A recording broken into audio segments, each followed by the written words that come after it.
Bonjour tout le monde, bienvenue au podcast All In. Aujourd'hui, épisode sur la relation entre les courtiers. Donc, dans les épisodes précédents, vous avez appris à connaître un peu plus nos domaines. En fait, on vous a dit ce qu'on faisait dans la vie. Donc, on va expliquer un peu c'est quoi la relation donc, qu'on a envers nos trois métiers, donc courtier immobilier, courtier hypothécaire et conseiller en sécurité financière. À quel moment un client peut faire affaire avec les trois professionnels en même temps? Et c'est quoi l'avantage ou les désavantages peut-être de faire ça? Donc, on va vraiment avoir une discussion ouverte sur les relations entre courtiers. Donc, peut-être en commençant, c'est quoi, les boys, la première étape? Donc, un client, par exemple, là, qui a des projets, pas nécessairement achat de maison, mais qui veut peut-être investir dans une compagnie ou qui veut peut-être aussi s'acheter une maison. Première étape, je pense que c'est d'aller voir un conseiller en sécurité financière. Yes. Tu peux-tu? Ouais, Ben, tout à fait d'accord. Moi, je suis d'accord parce que tant selon tu te rendras pas à nos domaines si t'as pas accumulé Tout à fait. d'argent. Tout à fait. Fait que, tu sais, là, je dis conseiller en sécurité financière. Si vous préférez aller voir votre banque, ben, écoute, c'est peut-être pas. On pourra peut-être en reparler. Ben, en fait, je peux en parler tout de suite là, de ça. Ben oui. Vas-y donc. Bon, vous avez le choix de travailler avec un conseiller en sécurité financière indépendant. Donc, que ce soit comme moi qui est indépendant ou avec une firme distincte. Ou vous avez aussi le choix de travailler directement avec une succursale ou avec une banque. Mais je te coupe, là. Travailleur indépendant dans une bannière indépendante versus un autre. Explique donc la différence. Parce Ben, que... En fait, c'est que moi, étant travailleur autonome, je fais Mhm. affaire avec toutes les compagnies d'assurance. Donc, Mhm. je me représente et je représente ensuite les autres compagnies. Parce que tu as C'est ton quoi- permis de courtage. J'ai mon permis de courtage. c'est quoi les autres. C'est quoi les bannières? En fait, il y a toutes les compagnies qui existent là, d'assurance. Là, Intact, Non. Industriel Alliance. non, ok, excuse. Ah, c'est ça. Donc, moi, c'est de l'assurance de personnes pour commencer et du placement. Donc, là-dedans, il y a les compagnies d'investissement. Ceux que vous connaissez peut-être le plus, Fidelity, McKenzie, plusieurs formes de placement qui sont reconnues mondialement. Et au niveau des assurances, Industrial Alliance, Beneva, Canada Vie, Sun Life, Manuvie. Donc, au total, il y en a 25. Et donc, vous avez le choix de travailler avec quelqu'un qui a cette offre de service-là ou quelqu'un qui va travailler directement chez Industrial Alliance ou dans une banque. À mon avis, le côté bancaire est le côté un petit peu moins intéressant par rapport au service. Exemple, vous allez en succursale pour justement soit faire un budget, savoir quelle épargne est le plus facile pour vous ou le mieux pour vous. La première rencontre, peut-être que vous allez avoir un bon service. Le problème là-dedans, c'est qu'il y a beaucoup d'avancement dans les institutions financières. Et souvent, les gens vont aller, ne parleront pas nécessairement toujours à la même personne. Donc, c'est toujours de recommencer le processus, d'expliquer un peu. Bon, moi, j'avais parlé à telle personne, puis là, finalement, la personne t'a dit, écoute, mais elle n'est plus là, cette personne-là. Fait que, C'est le roulement de personnel que tu trouves que Exactement. tu perds dans le service. Ça ne dit pas que les gens ne sont pas compétents qui Non, travaillent pas dans ce du tout. domaine-là, c'est juste leur systématique qui fait Exactement. en sorte C'est que... le contraire. Tu sais, souvent, quand ils sont bons, justement, ils restent pas longtemps là. Exactement. Ils vont plus haut dans les postes. Exactement. Exact. Non, je suis certain qu'il y a des gens qui sont plus compétents ou autant compétents. Ou, on s'entend, en termes de compétences, les gens ils peuvent être très bons en succursale. Juste au niveau du service, peut-être un peu plus impersonnel, donc moins personnalisé, là, de justement travailler tout le jour avec une personne différente. Il faut toujours que tu recommences le discours, le même pourquoi tu es là, pourquoi tu as fait cet investissement-là. Tandis que travailler avec un professionnel qui est à son compte ou qui travaille pour une firme, tu t'engages à travailler avec cette personne-là. Donc, cette personne-là, te connaît comme client, naturellement. Là. Puis, étant donné que tu es courtier, as-tu des meilleurs prix que, mettons, la personne qui s'en va en succursale chez, mettons, Desjardins? Naturellement, dans ce domaine-là, il y a beaucoup de roulements de taux. Donc, les assureurs vont changer les taux du 1000 qu'on appelle. Donc, pour 100 000, si le taux du 1000 est à 3 cents du 1000, ça peut être un assureur qui soit le moins cher ce mois-ci, mais il y a beaucoup de roulements. Là.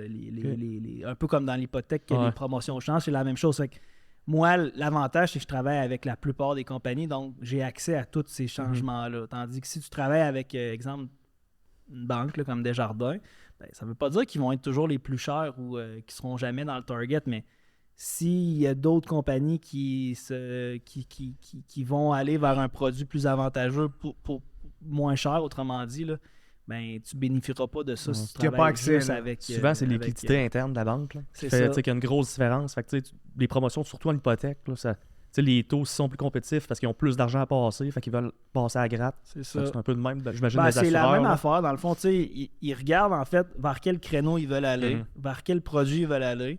Puis si c'est un créneau qui vont laisser un peu de côté pendant quelques années, ils vont offrir le produit, mais ils ne seront pas nécessairement compétitifs. Un peu Mhm. comme les taux d'intérêt. Mhm. S'ils veulent aller vers les jeunes ou les entrepreneurs, ben, ils vont offrir des produits moins chers dans ce type de créneau-là. Donc, Mhm. nous, on le sait là, dans le marché. là, C'est un peu qu'est-ce comme qui un se passe. entrepreneur en construction qui dit hey, moi, j'avais pas ce job-là, fait que je vais mettre 25% de plus. Ouais. Finalement, il l'a. C'est Ouais, ça. c'est ça. C'est un peu le même principe. Je suis à là. côté dans ce mois-ci, là, Ouais, ça c'est me un peu tente ça. pas. Puis... Puis où est-ce que, tu sais, là, on a un peu dérouté de ce qu'on voulait parler, mais je pense que la première étape pour quelqu'un de vouloir justement, soit il y a un peu d'argent de côté ou il n'y en a pas, mais il veut savoir un peu qu'est-ce qu'il pourrait faire avec ça. Il n'y a pas d'objectif, mais il aimerait peut-être ça en avoir, puis il aimerait se faire aider. Ben, je pense que la première étape, c'est d'aller voir un courtier, un conseiller en sécurité financière qui va Ouais. pouvoir vous aider à vous situer. Puis à partir de ce moment-là, pour aller peut-être dans le concept de l'épisode d'aujourd'hui, ben là, c'est justement la personne, souvent, ce qui va venir en premier, ça va être l'achat d'une propriété. Ouais. OK? À ce moment-là, l'achat d'une propriété, ben, premièrement, nous, ce qu'on va regarder en tant que conseiller en sécurité financière, c'est est-ce que la personne a un profil pour aller vers là? Est-ce qu'il y a de la liquidité suffisante? On va essayer de déplumer, si tu veux, là, le client le plus possible pour ensuite de ça le référer vers un courtier hypothécaire. Exact. Fait que Ouais, vas-y. mais pour conclure sur le début du processus, c'est le gars ou la fille doit aller se budgéter. C'est T'sais, ça, Doit exactement. aller chercher son budget ou juste aller voir c'est quoi ses options avec, même s'il n'y a pas d'argent, C'est ça. même, tu sais, où qu'il va le mettre, pourquoi qu'il va le mettre. Toi, c'est quoi ses options si jamais il veut se budgéter un 100$ par semaine à mettre dans des fonds communs ou Ouais, ça. peu importe. Mais moi, souvent, ce que je vais faire, c'est que je vais expliquer, en fait, tu sais, la plupart des gens ont un objectif déjà en tête. OK? Puis si cet objectif-là est réalisable, ben, je vais travailler dans ce sens-là.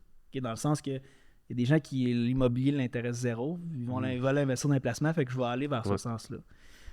La personne qui vient me voir, mais il me dit je veux aller 100% en immobilier, bien, on va travailler dans ce Mhm. côté-là. Fait je vais proposer des produits qui sont en biais avec justement là, les produits immobiliers. Fait que, je vais l'outiller le plus possible pour qu'il atteigne cet objectif-là. Mais la première étape, c'est oui de le budgéter, mais aussi de l'orienter vers, d'y expliquer c'est quoi la différence entre un placement versus un achat de maison. Puis s'il veut aller justement vers l'achat de maison, ben là, je vais. Je ferais du pouce. Tu sais, souvent, les gens, quand ils veulent acheter une maison, là, la première étape qu'ils font, c'est tout le temps une préqualification. Mais tu sais, en tout cas, tant qu'à moi, c'est une fausse croyance. Là, parce qu'effectivement, le conseiller financier, tu sais, il va te mettre en place une stratégie au niveau REER, maintenant le CILIAP, toutes ces choses-là. Fait que tant qu'à moi, là, avant de faire la pré-autorisation, c'est vraiment prendre un conseiller financier, de faire un bon plan de match. Puis après ça, ben, tu vas retourner avec le courtier hypothécaire C'est ça. pour faire ta préqualification. Là. Ça part aussi, tu sais, on en a là, du monde là, dans notre entourage qui essayent, ils veulent, mais ils sont pas capables de mettre de l'argent de côté. Tu sais, on s'entend que l'épargne, tu sais, il y a bien des formations au Québec qui vont t'expliquer comment acheter un building sans argent. Là. Mais en général, ça en prend, là, tu sais. Fait que la grosse majeure partie, ça prend de l'argent. Mais ça commence par une petite épargne d'$1 à chaque jour pour se rendre jusque-là. Puis moi, je pense que ce qui m'a aidé dans l'épargne, c'est que j'avais un conseiller, puis on disait, gars, on enlève, mettons, 100$ par semaine, tu mets ça dans un compte. Puis souvent, les comptes à eux autres, mettons, chez Fidelity, ces choses-là, c'est comme pas autant accessible qu'un un compte épargne chez Desjardins. Ouais. Fait que là, tu vois l'argent monter, mais tu n'y as pas accès. Il faut que tu appelles. Mettons, il faut que j'appelle Alexis. Je dis, écoute, Un Alexis. intervenant de plus dans le Ouais, c'est ça. dans l'étape, là. C'est plus gênant de dire, ouais, écoute, je t'ai dit que j'étais bien craqué il y a 6 mois, là, mais là, je vais prendre le 600. Là. Mais ça, c'est toujours drôle parce que souvent, les gens, quand ils viennent me voir, sont craqués à l'os. Pour la plupart, puis c'est correct, puis j'aime ça travailler avec des gens Ça comme prend ça. Là. Mais un peu comme tu dis, souvent, quand ils respectent pas nécessairement ce qu'ils ont dit, ils sont souvent gênés, puis Ouais. c'est toujours drôle de prendre le Ouais. téléphone et de dire « Hey, salut Cordy. Cordy, c'est mon surnom. Hey, salut Cordy, en forme? Ouais, ça va bien, toi? Ah oui, oui. Puis à part de ça, toi? À part de ça, pas grand-chose, toi? Fait qu'il va falloir Ouais, non, c'est ça, je t'appelle, tu sais, parce que... ça tourne autour du pot, là. Tu sais, là, je mets... Genre, tu sais, j'avais mis comment j'ai dans mon salut déjà? ouais, OK. Ouais, mais c'est ça, c'était pas pour ta maison. Ouais, mais c'est ça, là. Fait que, tu sais, ça, là, ce que j'explique en ce moment, le malaise que cette personne-là vit, puis en passant, pour mes clients qui vont m'écouter, là, ça me fait plaisir, puis je suis là pour ça, là. Je veux dire, jamais que je vais juger personne parce que ça arrive à tout le monde. Mais ça reste que ce malaise-là, souvent, les gens vont essayer de l'éviter. Ouais. Tu sais, ils vont essayer de dire, bon, c'est quoi ma solution? Là, je m'étais engagé de mettre tant par mois pour ma maison ou pour ma retraite ou quoi que ce soit. Là, je veux pas le décaisser, cet argent-là, mais là, qu'est-ce que je fais? Fait que si tu le vois dans ton compte de banque, là, un peu plus facile, faire transfert, un petit 500, le lendemain, on donne 500 encore, tu sais. Tandis que là, tu as la complexité de devoir m'appeler, tu sais, qui est là, Stif. Mais je trouve que ça te permet d'être plus discipliné dans ton épargne. Ouais. C'est pas toi qui décides comment il sort. C'est le système qui débourse le 100$ automatiquement. Clairement. Ça, c'est super important. Combien de gens qui oublient de payer leur carte de crédit à tous les mois? Puis des fois, c'est pas qu'ils veulent pas, c'est qu'ils ont oublié une journée, 2 journées, 3 journées. Ça impacte un peu ton crédit, mais techniquement, tu sais, quand tu mets le paiement automatique à chaque mois, tu le vois plus passer. Il est même plus dans tes... Tu sais, tu calcules même plus que tu peux le dépenser. Mais c'est comme plus sérieux, dans le fond. c'est un paiement fixe de plus. C'est plus sérieux, puis tu as une personne qui va te donner une autre opinion sur tes épargnes, sur tes économies, sur tes projets. Là, si c'est juste dans ton compte de banque, ben c'est sûr que tu vas avoir... tu n'auras pas d'opinion de personne d'autre. Tu vas regarder ton compte de banque, tu vas te dire, crime, ben oui, je veux ça, 500$. Tandis que puis tu vas le sortir 1 mois, 2 mois, 3 mois.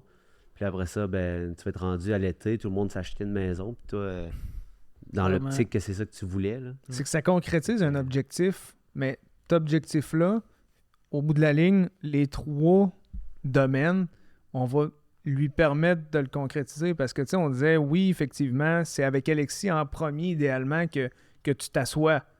Mais ça, tu sais, moi, je suis très, très, très à l'aise de prendre 1 heure de ma journée, tu viens dans mon bureau, on jase de ton projet, puis ton projet, il est concrétisable juste dans 3 ans. Je m'en fous, moi, ça va me faire plaisir de prendre le temps, puis, tu sais, au bout de la ligne, c'est de l'argent, moi, je dis souvent ça, mais c'est de l'argent en banque. J'ai investi 1 heure avec toi, on fait une transaction dans 3 ans, je suis content. Tu as concrétisé ton objectif. Moi, ça fait partie de mon travail de faire ça. Clairement. Fait qu'on travaille tous dans le même sens, tu sais. Oui, c'est la première étape. Techniquement, vous pouvez m'appeler pareil, là, tu sais. Vous avez le droit, là. Mais l'épargne, je pense que c'est le point... Numéro 1. Puis pas rien que ça. Et objectif. Puis pas rien que ça. Tu sais, quand t'es jeune, surtout pour les jeunes, parce que là, tu sais, j'ai l'impression qu'on parle beaucoup à des jeunes. Ben, plus t'es jeune, plus les assurances, ça coûte moins cher. Il y a beaucoup aussi de techniques de stratégie de financement aussi. Quand plus tu es jeune, plus tu es en santé, généralement, moins ça coûte cher. Fait que lui, c'est le premier qu'il faut que tu appelles bien jeune. Pas de farce, là. Ah oui, c'est important. Tu t'assures, là, sur des tu sais, une assurance maladie grave, là, on a 20 ans, là. Tu te dis, hey, pas ma priorité, là. Mais ça devrait l'être. Puis, tu sais, on en parlera peut-être dans un autre épisode, mais justement, il y a beaucoup de produits comme ça qui c'est pas juste un paiement là, qu'on fait. Il y a beaucoup d'avantages fiscaux à avoir certains produits. Fait que peut-être par rapport à ça, on en reparlera. Pour revenir peut-être aux relations entre courtiers, tu sais, fait que vous venez me voir, on fait un peu un plan de match. Bon, est-ce que tu as de l'épargne, t'en as-tu pas? Qu'est-ce que tu veux? Tu veux t'acheter une maison? Parfait.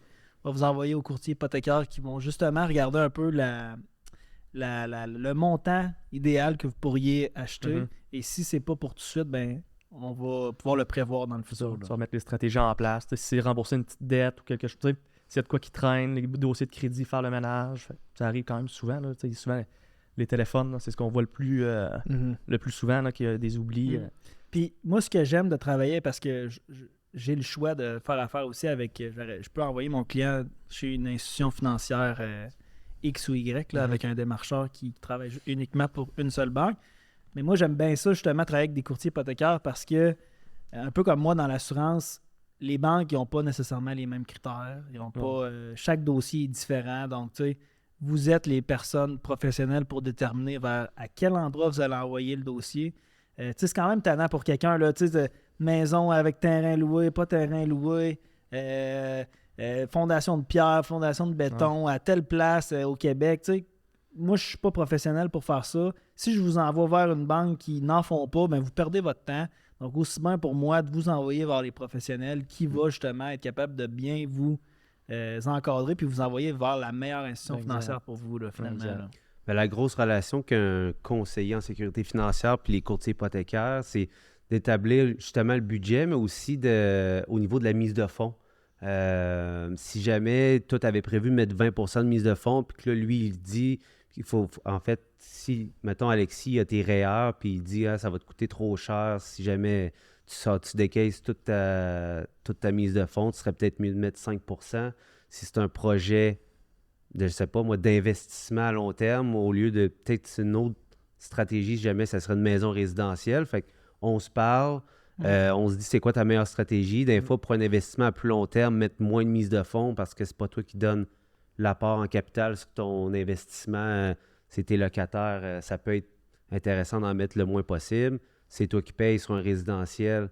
Fait que c'est toutes des choses que entre toi et moi, ben, on peut regarder pour le client. Puis lui, il n'a pas besoin de faire 20 endroits différents. J'ai accès à toutes les institutions financières, tu as accès à plein de produits. Fait que il manque un papier, il manque un ça.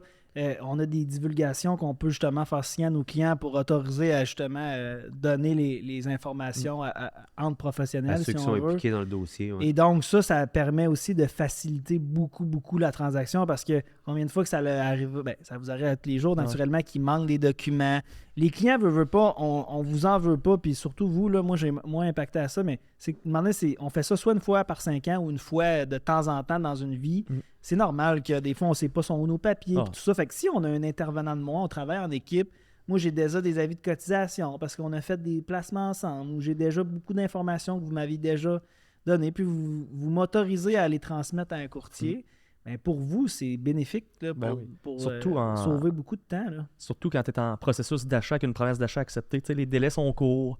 Fait que si tu ne trouves pas tes papiers, ben, c'est plus facile d'y avoir accès. Là. Fait que c'est un bon point. Ça enlève un stress énorme là, pour les gens lors de la transaction. Là. Clairement. Puis il y a un lien de confiance aussi. Toi, souvent, tu vas avoir le client depuis plusieurs années. T'sais, c'est bien rare que tu vas avoir un client pour 6 mois. Là, contrairement, mettons, à nous autres, où c'est un peu une certaine machine à saucisse. Là. On a fait un dossier.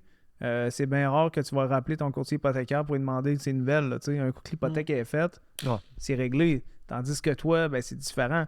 Hey Alexis, j'ai eu une bonne année, j'ai eu un bonus, je vais avoir 5 000 à mettre de plus dans mon compte. Ou je suis rendu avec un enfant, on fait quoi?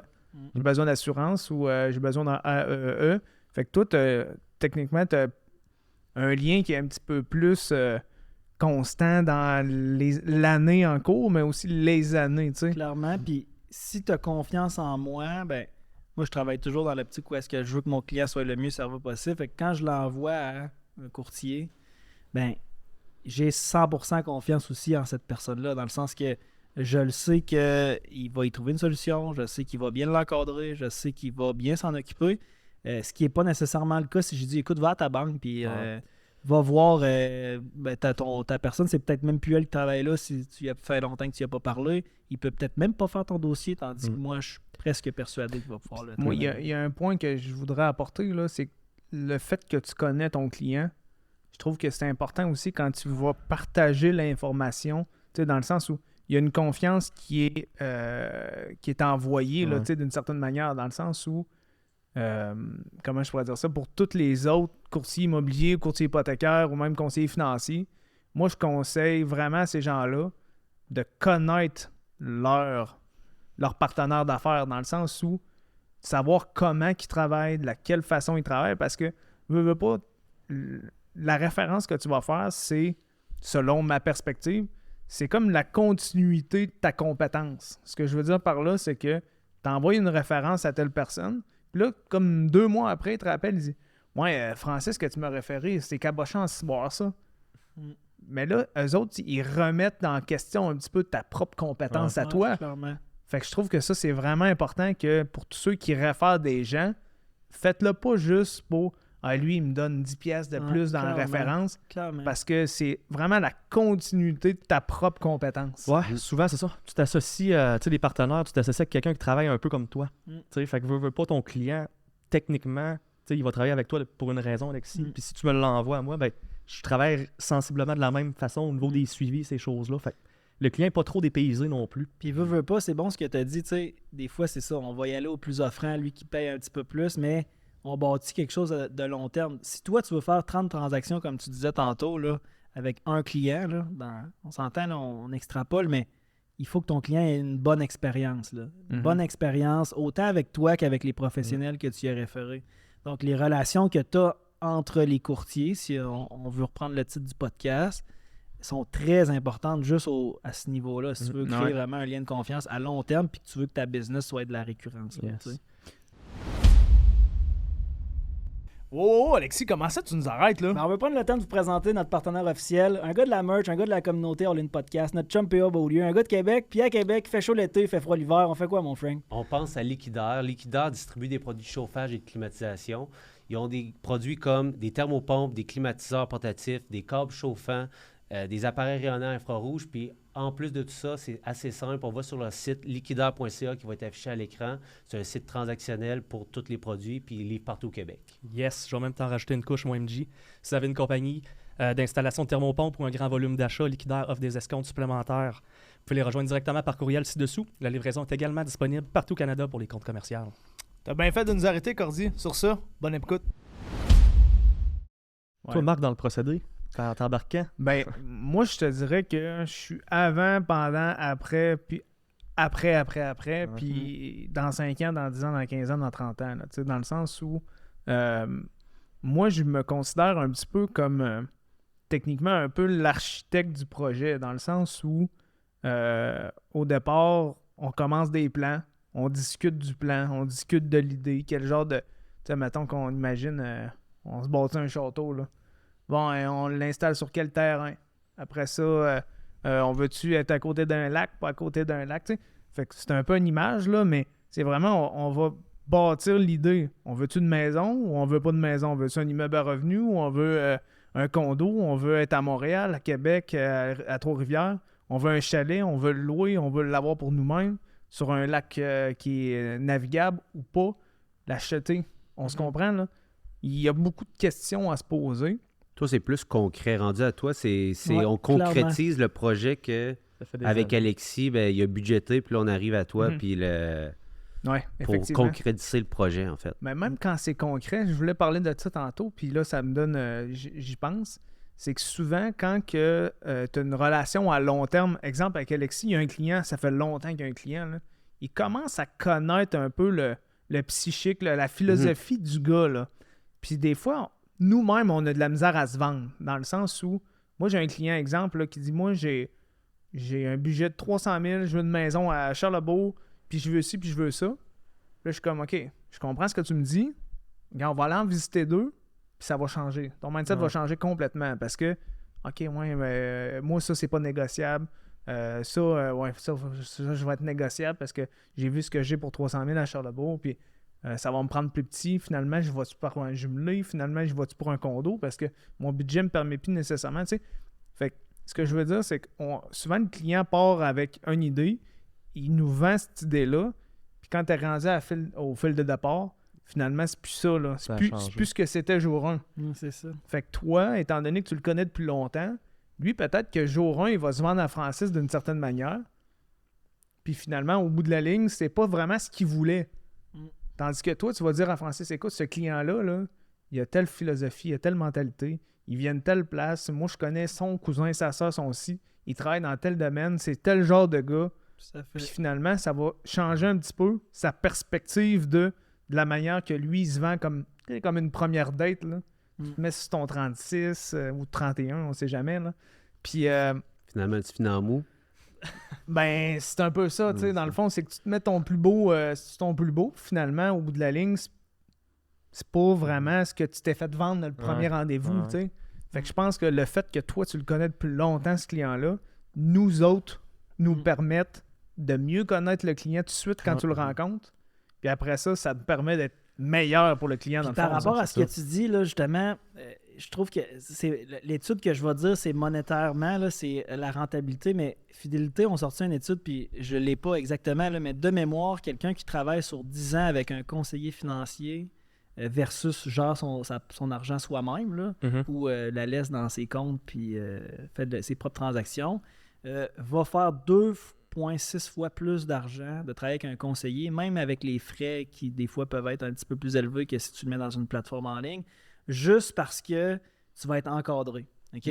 Puis où est-ce que je veux en venir avec ce que tu dis, c'est que là, on parle juste de rentabilité sur l'investissement que tu as mis sur des placements, mais le fait justement d'avoir des professionnels qui vont suivre ton dossier, bien, probablement que tu vas avoir des économies d'argent dans le processus parce qu'ils vont t'encadrer et peut-être justement quand il va arriver à toi puis qui dans son idée préconçue qu'il pensait acheter un 6 logements à Day One puis c'était ça qu'il voulait puis finalement tu vas le déconstruire un peu puis tu vas dire hey, fais pas ça là, parce que si tu fais ça tu te bloques à tel endroit, telle place, tu sais, on va commencer une étape à la fois. Fait que je sais pas c'est quoi la notion, mais probablement que le client est vraiment gagnant de faire affaire avec. Mais c'est des économies d'argent, mais c'est plus des conseils. C'est ça qui te fait économiser. C'est pas que tu payes moins cher, c'est les conseils que tu as font en sorte que tu es capable de créer soit plus de valeur, soit que... Ben, tu sais, on crée de la valeur, dans le fond, c'est ça l'objectif. C'est pas nécessairement que toi, tu coûtes moins cher, toi, tu coûtes moins cher. C'est plus que les conseils qu'on te donne te permettent de prendre de bonnes décisions. Il y a une gestion d'émotion aussi. Ouais. Tu sais, quand c'est ton propre projet de maison, tu fais une transaction qui est émotionnelle. Même chose dans les placements. Tu sais, si tu vois des baisses, tu es rationnel. Tu sais, si tu le fais ta gestion par toi-même de placement, tu vas peut-être te retirer en panique versus si tu appelles ton conseiller, il va te guider dans tout ça. Même chose pour les maisons. Des fois, tu peux tomber en amour avec la maison, mais le secteur, il y a de quoi qui cloche, puis tu ne l'as pas réalisé parce que t'es trop enjoué. Ben oui. Fait que tu travailler avec quelqu'un externe, ça va vraiment... Puis ça, je le dis souvent à mes clients. Des fois, ils m'appellent hey, j'ai perdu 10 000 sur mon placement. OK, parfait, mais t'as acheté l'année passée pendant le COVID, t'as payé probablement 20% plus cher. Si tu vendrais là, maintenant, ou penses-tu que tu récupérerais ou tu perdrais peut-être un peu d'argent? Je perdrais peut-être un peu, t'en vendrais-tu? Là? Si je te dis que tu pars, c'est sur 20 000, ben non, je n'en vendrais pas. Ben, c'est un peu la même affaire avec tes placements. Là. En ce moment, tu es dans le négatif parce que tu le vois. Mais peut-être que tu as d'autres projets que tu as investis, que en ce moment, tu es perdant, mais que tu le vois pas, donc tu le gardes. Mais c'est un peu ça aussi. Là, moi, j'aurais une question à poser pour Marc, puis c'est un sujet un peu... c'est tabou un peu dans le domaine. Toi, c'est quoi ta relation envers les courtiers hypothécaires au niveau de... versus un démarcheur, versus... Explique donc, un démarcheur, c'est quoi? Juste pour que... Un démarcheur, lui, il est spécifique à une institution financière, en fait. Fait que, il va être chez Desjardins, Banque Nationale, il va avoir leurs produits. Puis, dans le domaine du courtage immobilier, il y a les démarcheurs, puis il y a les courtiers hypothécaires. Il y a beaucoup de courtiers immobiliers qui n'aiment pas travailler avec des courtiers hypothécaires parce que la raison numéro 1, les délais, mais moi, je pense que c'est pas ça. C'est plus qu'ils n'ont jamais voulu établir une relation de confiance avec les courtiers hypothécaires qu'autre chose. Mais là, je te la pose à toi, Marc. C'est quoi ta vision là-dessus? C'est que je veux pas rentrer tout le monde dans le même bateau, puis c'est ça qui va être difficile dans mon opinion, parce que moi, je loue un bureau chez Multiprêt Hypothèque, dans le bureau Assam et Frank. Donc, moi, puis Alexis loue un bureau là également, donc c'est un peu...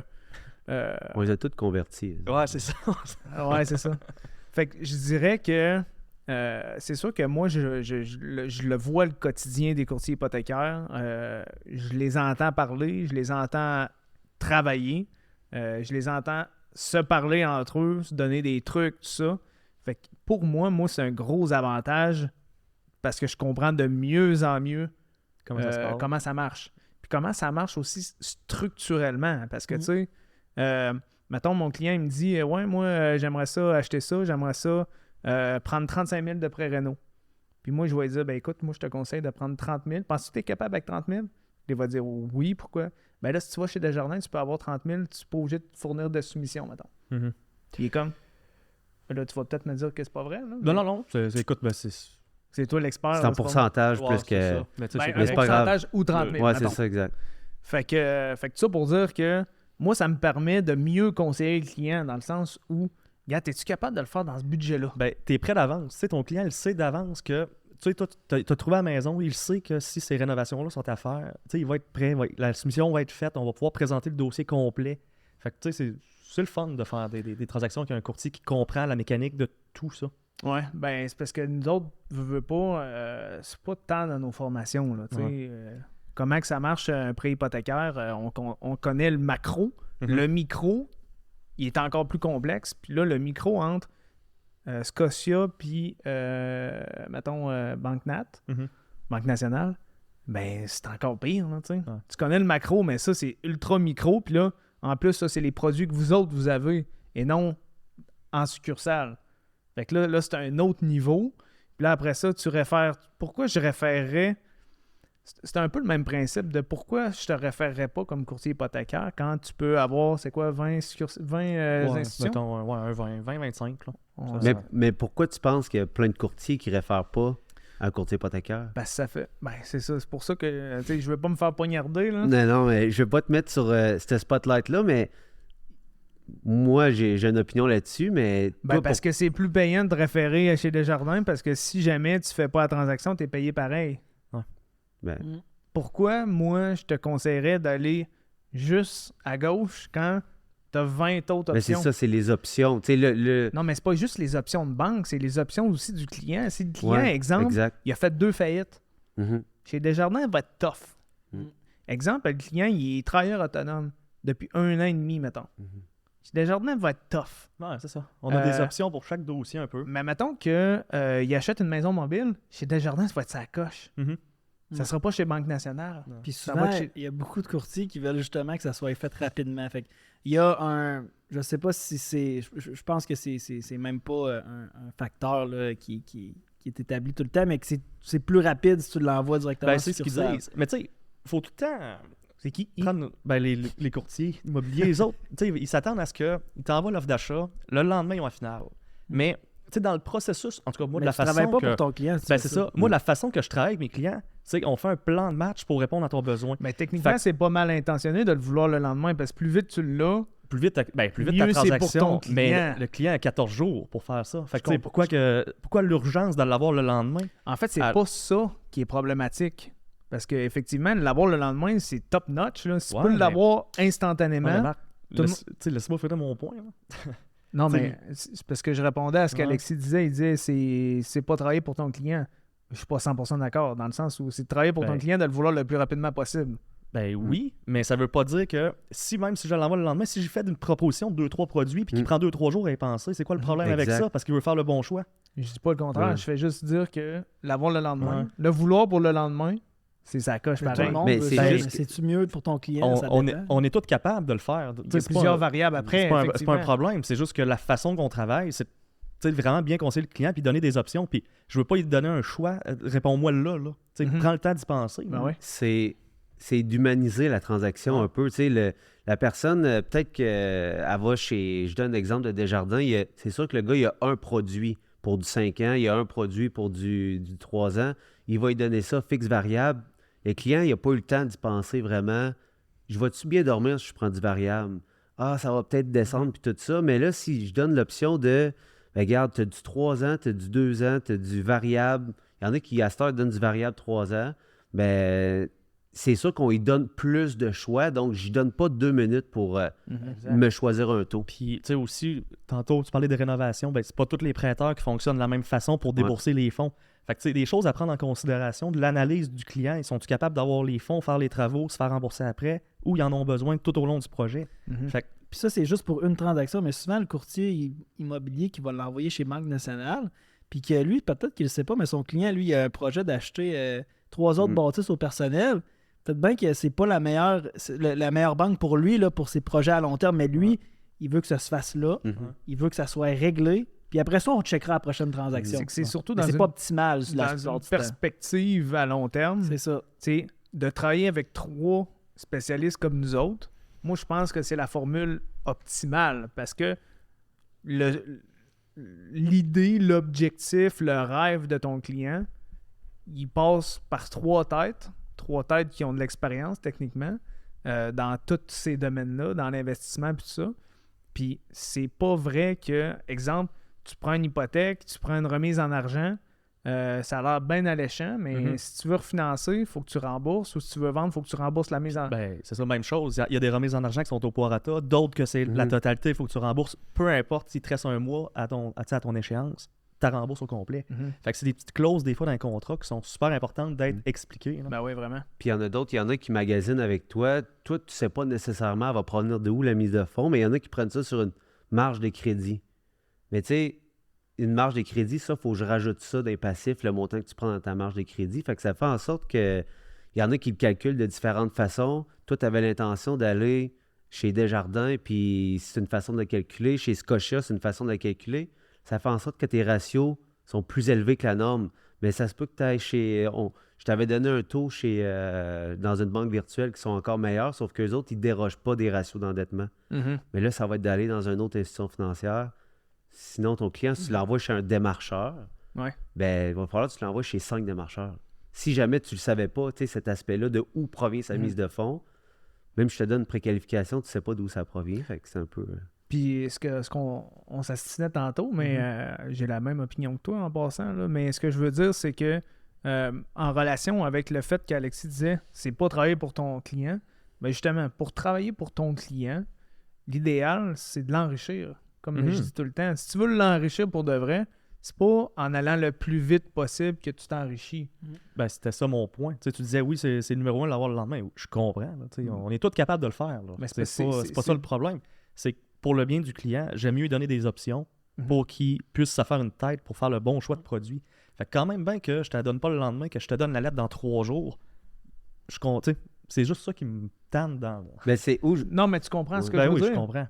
C'est deux choses qui sont indissociées. C'est-à-dire que si tu y avais proposé avant que l'offre d'achat soit acceptée, mettons, là, puis qu'on savait déjà où qu'on s'en allait, le plan de match est établi, l'offre d'achat est acceptée, le lendemain, j'ai ma finale, le client est winner. Tu comprends ce que je veux dire? Mais souvent, il achète une maison, tu achètes une maison puis tu vas découvrir qu'est-ce que tu vas faire. Ça veut pas dire que... Je pense que ce que Sam veut dire, c'est que peut-être en attendant quelques jours, ça lui laisse le temps de prendre la bonne décision. C'est ça, il processe l'information que tu lui as donnée. Parce qu'en une journée d'avoir une finale, est-ce que tu as vraiment laissé le temps à ton client de prendre la bonne information et la bonne décision? En fait, c'est la grosse différence entre le courtier et la banque. Puis c'est un peu mon point, c'est que pourquoi ça prend plus de jours avec un courtier hypothécaire? C'est que ton client a plus d'options, il a plus de choix, il a plus d'opportunités. Puis avec ces opportunités-là, il est capable d'avoir un projet qui est plus, en général, rentable ou que tu as une meilleure perspective parce qu'il y a une perspective à long terme qui est établie avant même qu'il rencontre le démarcheur. Parfait, tu passes. Parfait, c'est ça. C'est ça ton produit. D'autres, c'est ça qu'on offre. Tu rentres dans cette case-là, fait que ça va être ça. Ben, faut pas... Puis là, écoute, on dirait qu'on fait le procès des démarcheurs, là, mais c'est pas ça. Là. Mais non. Veux pas, en fait, là, je travaille avec des démarcheurs qui sont super bons. Tu sais, veux pas... je pense à une banque en particulier, le démarcheur, s'il y a un produit justement de remise en argent, tu sais, il s'en vantera pas nécessairement qu'elle est remboursable en totalité. Tu sais, si tu fais pas ton prêt au complet.